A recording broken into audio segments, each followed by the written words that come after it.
Hello, and welcome to this blog on loneliness. I've come on today to talk about loneliness because at this time of year, everybody thinks of loved ones or they feel even lonelier because they haven't got family to meet at Christmas or whatever. And just like over the last, you could say, nearly 2 years now, with the COVID situation, the pandemic situation, people haven't been able to see their loved ones or be together, or people have died in that time and have not been able to spend Christmas with them or be with them near that end of their life. And it's very sad, and it is. It disturbed me being a psychic medium, a healer, a therapist, the amount of people that have come in over the last year, or people I had to speak to, or people who liked to have come in and had that face-to-face chat.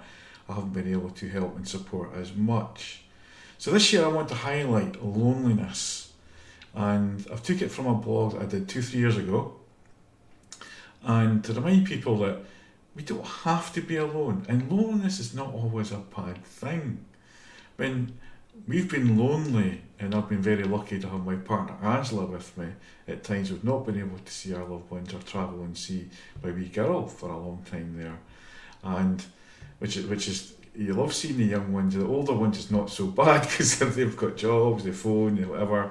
But having that time with young ones, especially at Christmas, is really valuable. And they're only young once, as I say, but I see them young all the time, and it can be quite a struggle when you're on your own, or even begin a relationship and you feel on your own and you haven't been able to sort things out, and you're going through the process of a divorce or whatever, and you feel judged. But you can go out and about, and you don't have to wallow either. You don't have to be in that negative space. There's a lot of people now you can talk to as well. We've always got the Samaritans because this is their busiest time of year.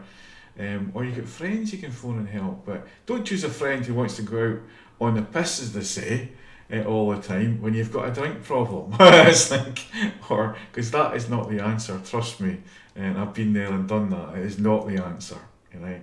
And also the drugs and stuff like that. So we've got to be responsible for our own health and well-being, because no one else can make you feel better other than yourself.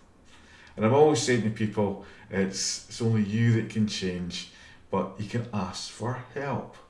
And you can look at meditation, for example, being in the silence, reading books, watching good movies and good documentaries. There are hundreds of them on the Netflixes, on Gaia TV, and Amazon, and even on normal TV. There's lots of documentaries and stuff you can watch and learn from, which are beneficial.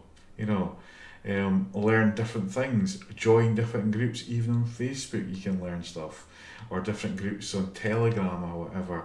You don't have to be alone. You'll always find people who are like-minded and who want to help and support you, because they're all in the same situation. And you can get in touch with somebody like me who's a therapist or a medium, whatever, if you're missing that loved one.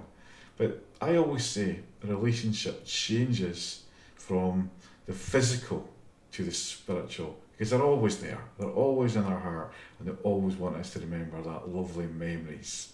And my granny's birthday was always around about this time of year, and being Christmas, I always remember. And every year up pops her picture with me on Facebook, because her birthday was the 23rd of December.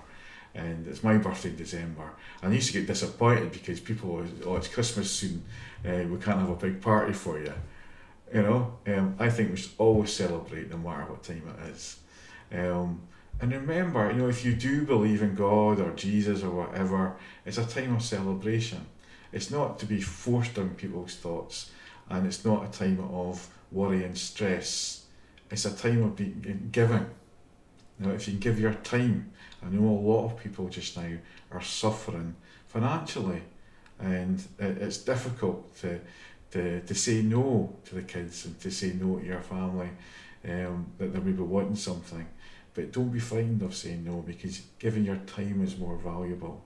I remember spending a fortune on one of these, I know it was game consoles or something for the kids when they were young, and they spent more time playing with the box than they did with the actual toy.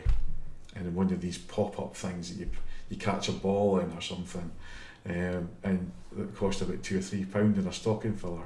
It'd be more fun playing with that than you did actually a more expensive toy. So that taught me a lesson very early on when I had young kids. So the finances are tough for a lot of people just now. And the restrictions that are coming in just now, to keep us in place, or keep us down, or keep us spread. I don't care what side of the fence you're on, it is still hard. It's affecting our business, it's affecting what we do as well. And I've had to adapt, I've had to learn to use video, I've had to learn things. And I've actually enjoyed it. I've made a few mistakes, you've all seen them. We've had mics going funny, we've had different screens coming up and whatnot, but it's part of the fun, and learning keeps away the loneliness, and sometimes we need that time. I remember when I moved to Fort William, and I was alone, didn't know that many people there, and I was bringing up 2 young kids, and I joined a football club. It was one of the best things I ever did, and I got the fun, I networked, and I got back into my coaching and life coaching and therapies as well not long after that, because I got to know people involved with the Chamber of Commerce. Now, people think, you can't be lonely. Yes, I was. I didn't know anyone, but I took action. So take action, and don't just sit there and moan, right? So if all the message I can do, my Christmas message to you and to everybody this year is remember those people who are alone, and if you're feeling lonely, get out there, go for a walk. People are still walking, and you can still talk to people and still be kind and civil to people. It doesn't matter what side of the fence you're on, people just want to feel loved. But you are loved, and I know deep down that we're all loved. So Merry Christmas everybody. My Christmas message is, don't be alone, you're never alone anyway, and remember, we're all loved. Thank you for listening.